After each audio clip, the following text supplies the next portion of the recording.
Don't you know the rules? What rules? You don't... Jesus Christ, you don't know the rules?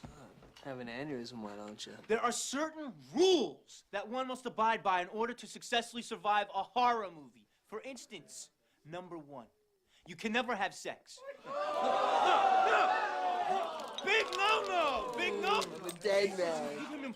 Sex equals death, okay? Number 2, you can never drink or do drugs. No, the sin factor. It's a sin. It's an extension of number 1. And number 3, never, ever, ever, under any circumstances, say, I'll be right back. Because you won't be back. I'm getting another beer. You want one? Yeah, sure. I'll be right back.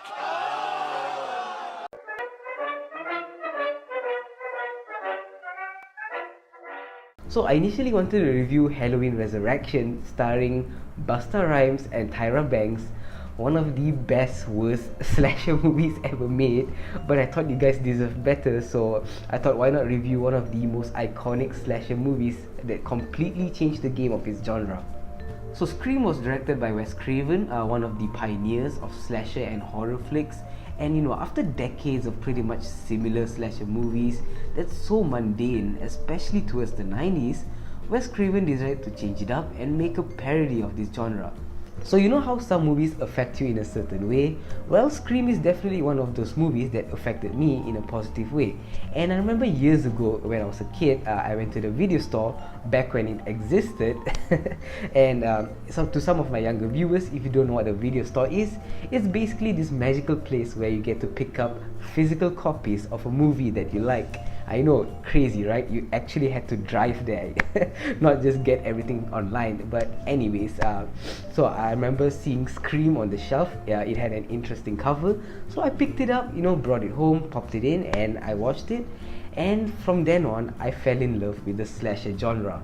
So Scream came out back in 1996, and it's about a mysterious serial killer known as Ghostface going around killing these high school teenagers. Now what I absolutely love about this film is that it completely makes fun of the horror movie cliches, like how virgins always survive, or like you should never say I'll be back after going somewhere. And it's really refreshing to get something different, especially from these one-note slasher movies. And it works so well while giving us an entertaining movie at the same time. So I remember watching this movie for the first time as a kid, and that big reveal towards the end where we find out who is Ghostface absolutely floored me, because I never expected that there would be two Ghostface. Ghostface is definitely one of the most iconic fictional serial killers, not only in the United States but over here in Malaysia as well. And every time when it comes Halloween, you can pretty much get his mask in any store that's selling Halloween stuff. And I remember even 2 years ago that I went as Ghostface, because it's pretty much the simplest costume you can put together. All you need is that mask, his knife, and a black hoodie, and you can just put it on top and you're good to go. Now what I love about Ghostface is that he had a lot of great lines in this movie. Listen, asshole! No, you listen, you little bitch. You hang up on me again, I'll gut you like a fish, understand? Some of his lines even built the necessary suspense for this slasher movie, and it was really well done. Give me your name. Why do you want to know my name? I want to know who I'm looking at. What did you say? I want to know who I'm talking to. That's not what you said. He's also a very campy antagonist, and that makes it so entertaining because he's playing horror movie trivia, he's telling his victims what not to do, and I especially loved it when he was toying with this character. Lose the outfit. If Sydney sees it, she'll flip. Oh, you want to play psycho killer? Can I be the helpless victim? Okay, let's see. No, please don't kill me, Mr. Ghostface. I want to be in the sequel.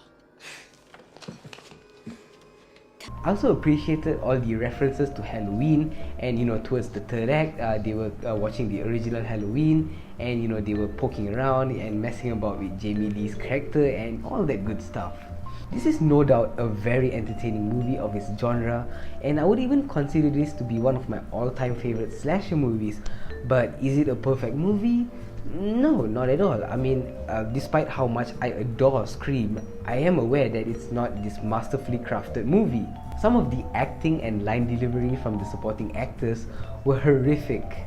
The Besides, it takes a man to do something like that. Yo, I'm gonna gut your ass in a second, kid. Not to mention, other than the main character, everyone else was pretty much disposable. And I'm also not buying into the fact that Ghostface can be overpowered by these teenage girls and, you know, tripped from time to time or pushed away so easily. And the knife he's using is pretty much one missed polish away from looking like this knife. Despite how much this film has affected me in a positive way, you know, to love this genre, I still am aware that it does have its flaws, but it's still very, very entertaining, and I feel like, you know, that aspect overpowers the negatives. And yeah, it's definitely still one of my all-time favorite slasher movies. Scream was pretty much a new and fresh take on the slasher genre. It provided a suspenseful yet entertaining story. You know, its self-awareness definitely bumps this movie up a notch.